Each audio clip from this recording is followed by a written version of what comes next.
to hear how to love them today. Oh, how many of you all are sitting next to your hypocrite? Don't raise your hand. Don't raise your hand. That would start to get kind of awkward. I agree with that. But what is we actually talked about hypocrites and we didn't really do a series about it, but we talked about some things that I believed Jesus would undo in our lives, and we talked about a hypocritical attitude. So we're not really adjust those. We're going to come at this one from a different angle, and it's those loving those people who are hypocrites. And yes, you all know one, and if you don't, look in the mirror and introduce yourself to one. But really today it's how to love those who are hypocritical. You see it in their lives. You understand what it is. But the word's actually been around since before Jesus. It was actually a Greek theater word. It's hypokritos. Hypocrite. It sounds just like hippopotamus and hypocrite put together. So, but what it really means is to hide behind or to be masked. That's what the word actually means. So the theory or the connotation that the Bible teaches us about is that it's these people who have a mask on, meaning usually they say one thing, but they do another.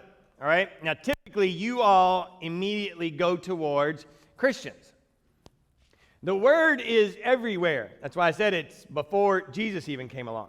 So hypocrites are anybody who says one but does another, or from a Christian perspective, believes one way but then acts as if they don't. You get that? Or believes and then acts. That's the two things you got to put together. And you all know them and we all see them, and literally Jesus had, you know how much tolerance he had for hypocrisy? Zero. I mean, you lived in grace, and we live in grace, but he literally had a zero tolerance policy for hypocrisy, and he literally went after them over 7 times in Matthew 23. It was, woe to the hypocrite, woe to the hypocrite, woe to the hypocrite, woe to the hypocrite, and he just over and over and over, and he's telling them, and y'all know what woe means, right? To hell with you. Not like to hell with you, but literally go to hell. That was Jesus' phrase of, go to hell, hypocrite. That's literally what he was saying. That's what a woe is. You cast a woe on someone, it was to banish them to hell. But he's like, hypocrites deserve hell. I'm like, wow, talk nicer, Jesus. Right? Because you're being a hypocrite. Usually I'm not. But that's what I want to say. So it sets, for me, the attitude or the tone of what God feels about a person who is or lives the life of a hypocrite. And it's crazy. So it may be your friend, and maybe all of our kids are, there's some older ones here. So it may be your friend who goes to school's starting Friday, and they've been to church with you, or they come to kids group, or they come to youth group, or they go to wherever group that they go to, and they raise their hand, they praise, but then at school they're like this totally different person. They're like, I got my church family. Or maybe it's you adults. You come to church and you praise, you worship, but then you leave, and at work you're like a different person, like a totally different person. We're not talking about you commit a sin, all right? Because that's everybody. We're talking about you're like this totally different person. Everything you believe, you don't. Maybe you go home and you get on Facebook and you become this person that wants to cure the world's woes, right? Those woes. And you want to just after people and state your, I'm right after you came out of church, and you're like, Jesus is all there is to me. I trust him with my whole heart. He brings joy to my life. Yeah. I'm going to tell you what I think about it. Right? That literally is hypocrisy. So people who do that. If you don't, when you get home, check your news feed. Introduce yourself to them, right? And use this. But how am I supposed to love them?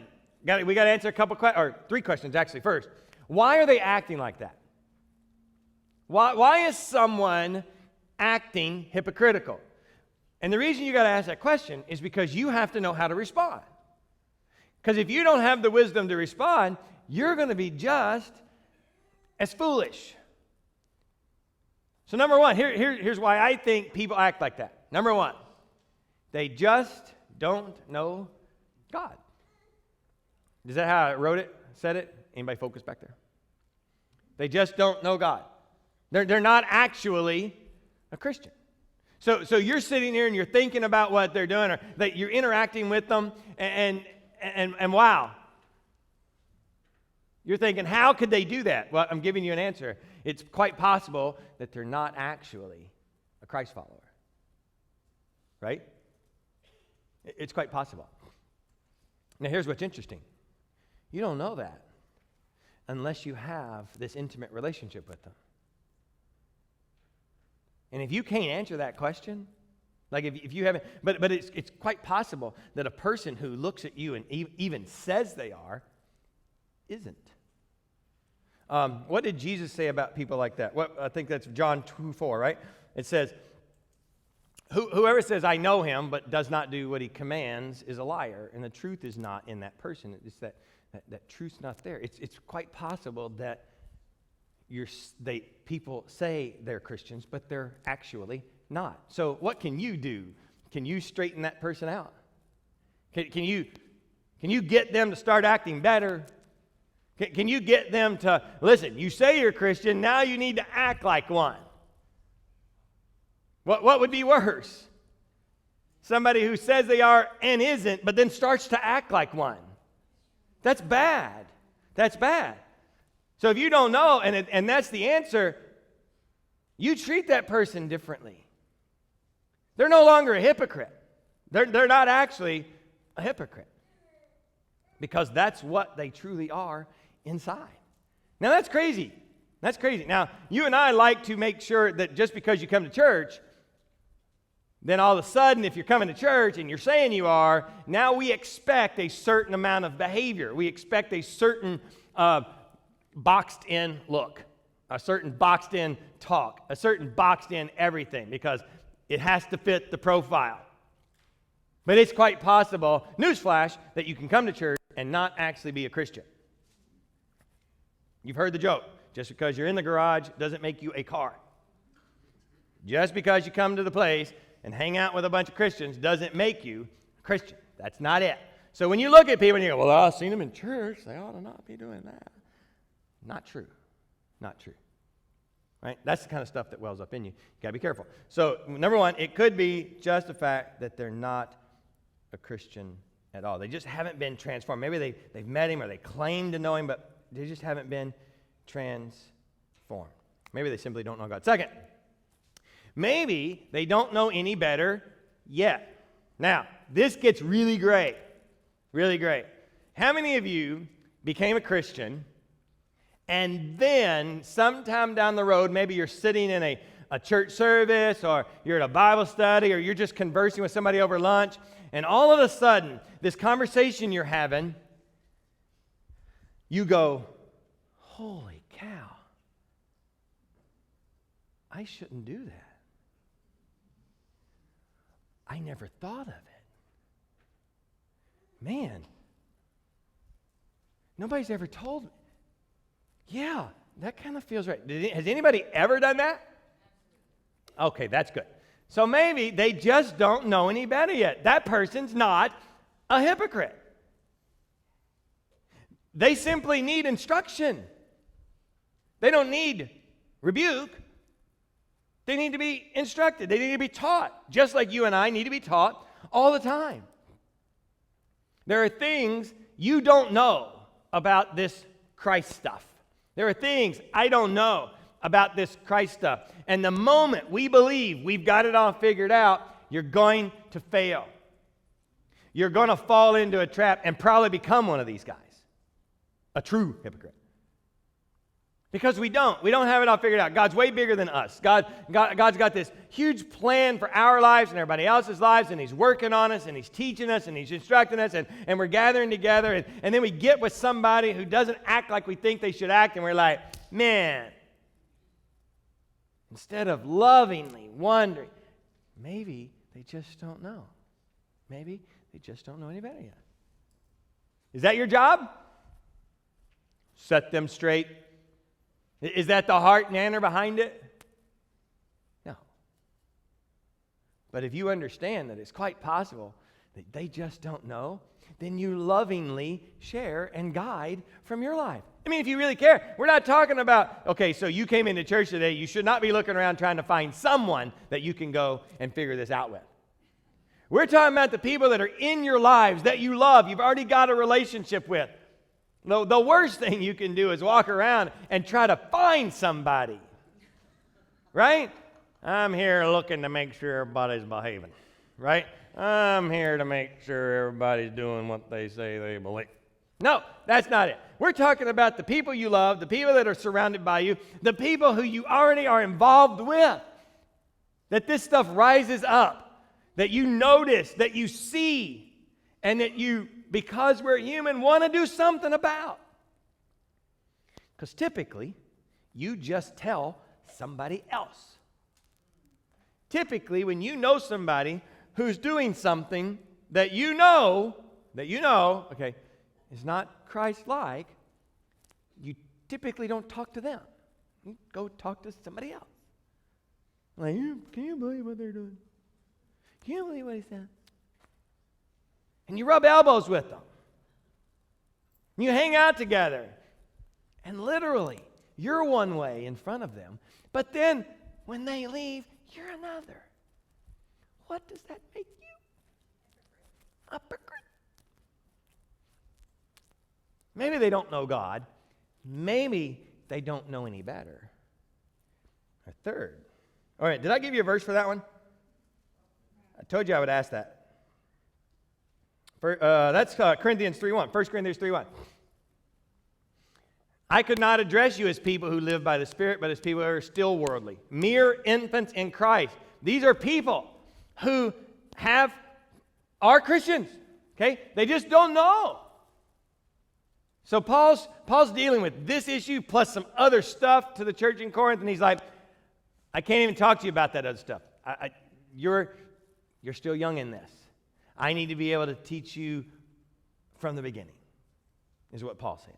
So this exists. This is there. And if it's there then, it can be there now. We should not automatically believe that everybody should know better. We should not drag people to church hoping they'll find God, watch it happen in their life, and then stop and look at them and go, all right, you said you're a Christian now. Things should be a-changing. Right? You ever done that? Yeah, I've seen that happen. It's real. It exists. You said, I watched you. I watched you become a Christian. Now you need to change. No. We're young. We're not nurtured. You're a baby. It happens. I know that as I became a Christian, there were still things in my old life that were still there after I was a Christian. Anybody bring something forward with them? Yeah, absolutely. And then over time, did God kind of weed that out in you? You heard about it, you learned, you're like, crap, I got to give that up. Not go burn your music, right? We're not. Side note, you need to understand what sin is before you start trying to figure this out. This does not mean religion. This is Christ follower who doesn't quite Christ follow. Okay? Not Christ follower who just sins and sins and sins and sins. That's normal. But a Christ follower who doesn't quite follow Christ. There's a difference. Big difference. Big difference.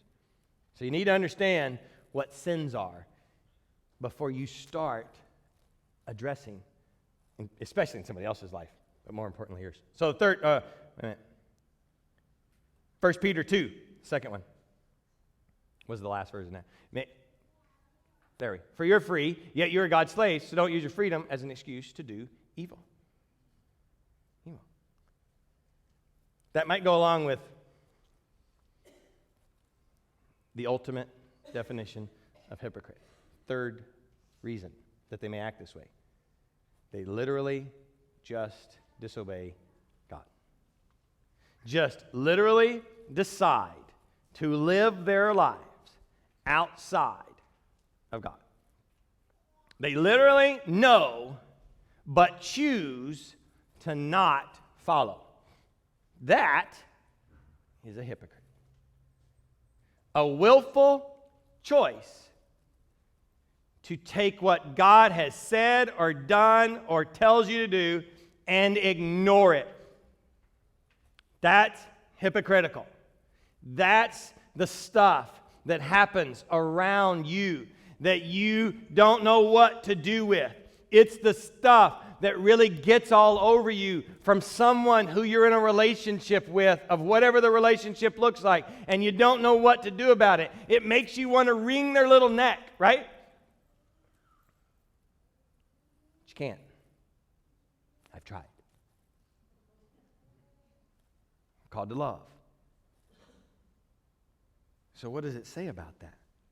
What does it say when you get to the point that you can see into someone's life because they've allowed it, and you're responding, and you're living life together, and you're working through this whole planetary life thing as a follower of Christ, and then somebody goes off the rails intentionally, and disobeys and just lives this life? Should you just let it go? Should you just live your own life and, as we like to say here, stay in your own lane? Should you just stay where you...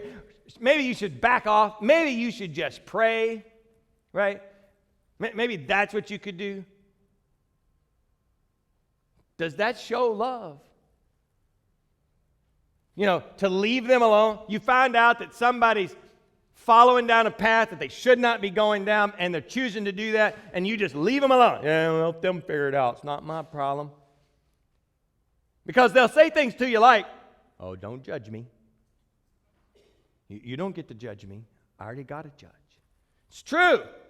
They already have one. And you're not called to judge. But if you're coming at somebody and they think you're judging them, you probably are. Because we're talking about a relationship here that a person is bonded to Christ over, and they're bonded to you with, and in that there's a brokenness. And when the brokenness is brought forward, there should be a willingness to fix it. There won't be a point back. There won't be a pushback that says why you judge it. Because you're not. You're not meant to judge. You're meant to guide. What does the Bible say? Let's just, don't take my word for it. Let's see what the Bible says about it. Just put the verses up. I'll shoot from the hip. I don't know where they're at. So this is one. So if you're free, yet you're God's slave, so don't use your freedom as an excuse to do evil. I don't think that's where we're supposed to be, but we're going to go there. I like that. Oh, pervert the grace of God into a license for immorality and deny Jesus Christ, our only sovereign and Lord. It happens. We do it. Let's just wrap this. What if it's you? You need to recognize that sometimes you're the hypocrite. Let's just, you see, it was going to be just about everybody else, but let's just bring it home, right? I mean, didn't you in the beginning think, it's going to be all right. I mean, I've got some people I can deal with. But what if it's you? Wouldn't it be easier to recognize our own hypocritical behavior? And then when doing that, understand others' point of view. Understand where others are. Understand when you're being a hypocrite that you know then how others feel. You know how to fix inside of yourself. You get to recognize it. You get to see things like Jude's saying. Jesus, for certain, pervert the grace. But you're saying, I can do what I want to do. God gave me a freedom. And He's going to forgive me if I'm wrong. Have you ever lived your life and said, I don't know if this is wrong or not. I'll just let God forgive me if it is. Hear that for just a minute. You don't know if something is right or wrong. So you're just going to go with it and expect the grace to cover it. That's bad. I know that. Number one, to say that I don't know what God would have me do means I'm either closed to Him or don't know Him. There is nothing on this planet, I promise you, that as a Christian, God's not going to let you know that's good, that's bad. He's never going to be up there and going, oh, you know what? I don't really care. That one's, you know what? God would say, I'm on the fence on that one. You know, I haven't really decided if that's a sin or not. So you go ahead for now, and if I change my mind, I'll let you know. That's not how he operates. You see, somebody who's in fellowship with God all the time knows the second they think about doing something whether they should do it or not. So when you're thinking about being hypocritical, or when you're thinking about people who are hypocritical, think about that in your life. He will direct your steps. That's every single one of them. And when you step out, and that thing wells up inside of you, oh, don't tell me. Oh, you don't, no, listen, I got this. You probably don't got it. Probably don't. To those around us who love us. To those around us who we're in relationship. What's the next verse? Let's just go through them. Who cares? Oh, this is how we do. Okay, this is how we do it. So you got to remember, so I want you to think about when you're the hypocrite, but now someone sins. Yeah, there you go. God, help me confront with the goal of restoration. So now here we go. Whether you're the hypocrite in the middle of it and somebody's coming to you, or you're going to somebody else. We're very careful, but here's how we do it.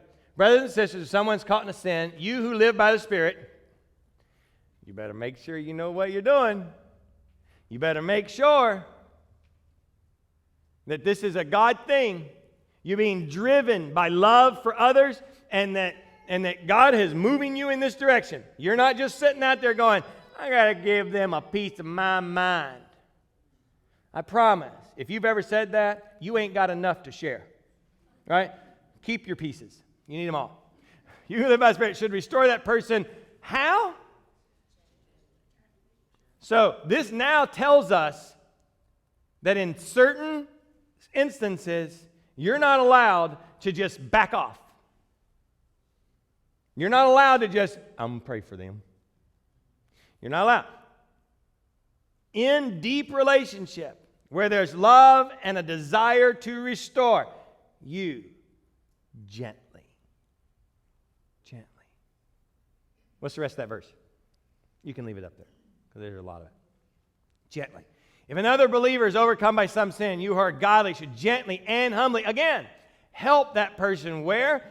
Back onto the right path. Now, before we all run, remember, don't run out and become spec inspectors. You know, that whole spec, brother, log yours, that kind of thing. Don't run out. That's not that. We're going to stay very focused on the fact that God has called us to be in relationship with Him and with others, and this happens naturally. This is a very normal occurrence for somebody that you're in a relationship whom you love greatly with what God has given you. This will become and can be very normal. Gently. I'll give you an example. I used to be kind of crude up here.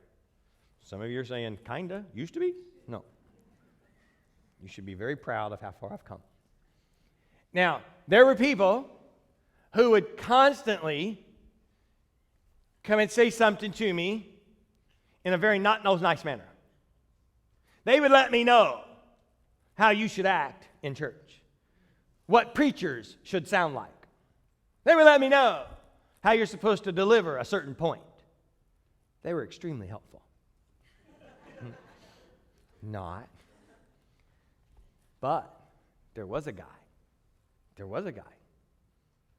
who came to me one day, middle of the week, and we set out over in the parking lot, and he was like, hey, Pastor Sean. And he's an older guy.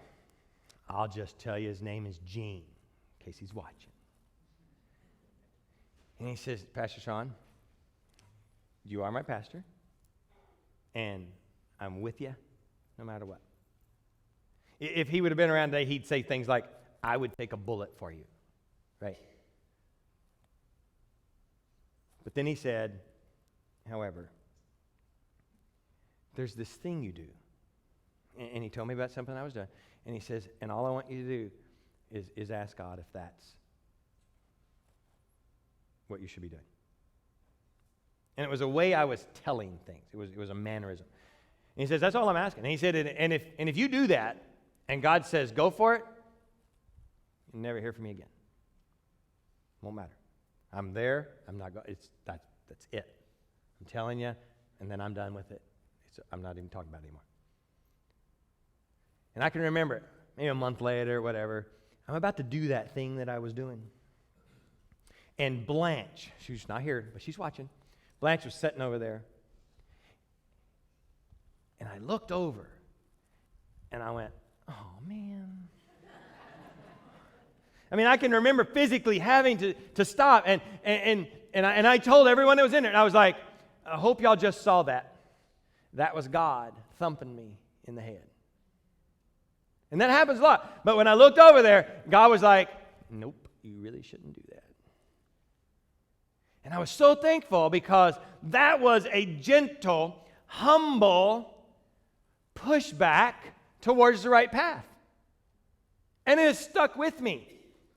Now, every other person who ever came up and told me the exact same thing, who wasn't doing it in this gentle, humble spirit, they were just being piggish, so to speak. I've forgotten them. I couldn't even tell you who they were. It wasn't there. There was no love there. You know it when it's there. We've said this over and over and over. If you ever have to tell somebody, I'm going to tell you this in love, you're not telling this in love.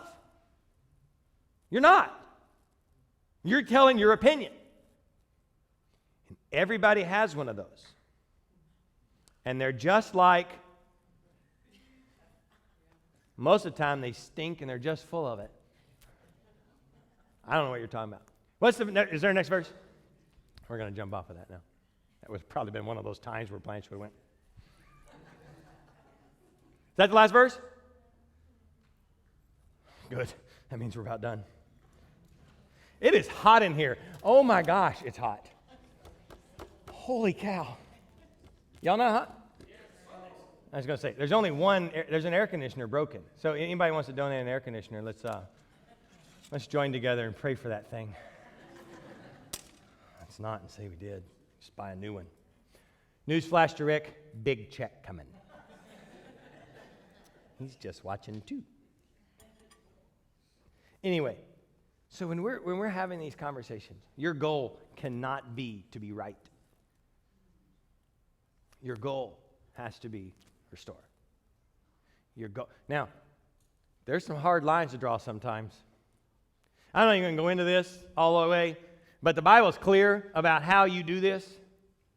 When somebody sins against you, and we're talking about a hypocritical behavior that you're in a constant relationship with, this becomes a sin to you, all right? And you're not supposed to listen, if you're going to a Bible study group, or if you have great relationship with someone and you keep coming to church and it's a dude, and you find out that he's cheating on his wife, you might want to say something gently, humbly. That's the kind of stuff. If you're married to a guy and he's addicted to porn, and when he comes to church, he pretends he's not, or maybe he just kind of hides that, but then you know it, and you're just hiding it, and you're just shoveling away, you don't want to do that. You literally have an obligation. You literally have instruction. You literally have a way that you're supposed to deal. You have a way, gently. And that's all laid out. The Bible says if it's on you, if God has placed it on your heart to see it, and you know that you're in love going and you're going to have to deal, there's a task. There's a go individually. There's a go and talk. You go do it. You bring it up and you ask them, dude, lady, whatever, come on. You know better, right? You do know better, right? I know you know better. And there's this conversation that happens. And then it says, if they won't, then you go get another one of your friends who also already knows. Not go tell so that you can get back up. We're talking about something that everybody already knows anyway. You get your friends that you're in a tight group, there's 7 of you, whatever, and you go grab another, and you're like, come on, we got to talk to him. She's off the road, he's off the road, come on. He needs us, she needs us. We got to be there for them. Not be there to them, but we got to be there for them. You go get help. And then the Bible says if that doesn't work, you go get somebody who has this sort of spiritual authority. We don't know what it looks like. We don't know if it's a pastor. We don't know if it's an elder. We don't know if it's a counselor. You go get somebody.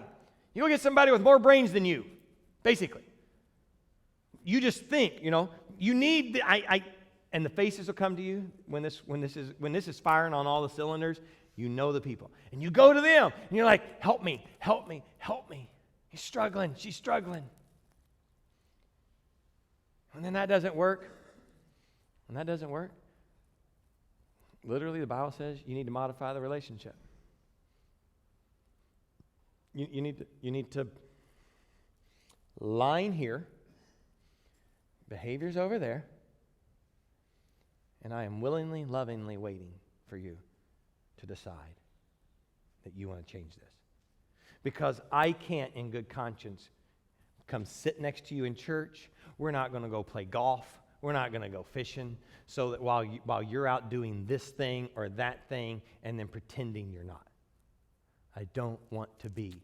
I cannot be. I've done all the steps. I've exhausted everything. Here's where our relationship is now. And you lay it right there, and you just sit it down, and you're like, and I'm over here. Not talking and not trying to backdoor it and not trying to do all this stuff, but just there it is. Here it is. I'm laying it out there. You know, and I know. We all know. There it is. Let me know when you're ready. And literally, that's how Paul lays it out for us. Very impactful. Now, you and I don't do this. Just let me wrap this up. You and I do not do this well at all. You and I talk about others. You and I condemn. You and I point fingers. You and I use the shame on you, you know better kind of thing, kind of attitude, kind of tone. You know what the Bible says? Be careful when you do this, because you can fall into the same. You can fall into a trap. What trap is that? Do you know? Yes! You can fall into the trap of pride. Well, I would never do this. So I want you to know that I know how to get you out of this. I want you to know that this would never affect me. You will never catch me doing this. Well, then how in the world can I even trust you to know how to get me out of it? How can I trust you to help me be my hand up? That's what that person is going to respond to you with. When you come at it from this, I'm here to restore you. God has called me to bring you back to the fold. I sound like Darth Vader, almost. It'll never end well. And he literally warns us, don't do it. Help me. So, start there. You ever decide that this becomes your lane, that this is where you belong, you better get on your knees, get up, get back down. Pray again. Get up, almost go, but get back down. Pray again. Make sure that your heart's in the right place. Make sure. Careful, careful, careful. Pray, pray, pray. Dig, dig, dig into the energy that God has given to you, and use it. And always remember that you have the bend towards this. You potentially can be this person at any given time. If you lose communication with God for a moment, the devil sees a spot. Darth sees a spot. Just making sure you're still with us. He sees a spot and he wedges in there. And he will make you doubt, and then he will make you act, and then you will be this guy. you will be this person. Our relationships mean more than this. Our relationships are paramount to the planet. What we say we believe and the way we act is paramount to the kingdom of God being expanded. And the way you and I treat each other when we fall is even more paramount to the world than it is to us. Because they want to know, do you really believe what you're saying when you're talking to one another? We said this in Sunday school this morning. When we remove ourselves from the world, because the Bible clearly says that we are not dependent on this world. The Bible clearly says that we don't belong here. The Bible clearly says all these things. So you and I are literally saying, I don't belong here. I'm not friends with the world. I don't really care what the world does. I need to be listening to God. Got it? Awesome. And then you insert yourself into some sort of worldly problem. And you become an advocate for a politician, right? Because you happen to agree with them. Which is cool, which is fine, until you go after somebody who doesn't. And all of a sudden, you're the hypocrite. Because the way we treat, the way we act, the way we post. I wish Facebook would go away. I wish Twitter would go away. I wish it would all go away. It just riles us up and causes us to act like we know we don't believe. We become this masked thing. We're very bold. And he's literally called us to be light. Every time we twitch our thumbs, we're just spreading dark. Just spreading dark. Be careful. Confront very carefully. Know whose you are. Know who called you, how they called you, where they called you, before you even open your mouth. 9 times out of 10, mine's going to remain shut. Applying these principles to my life, 9 times out of 10, I'm going to have to be quiet. I have to.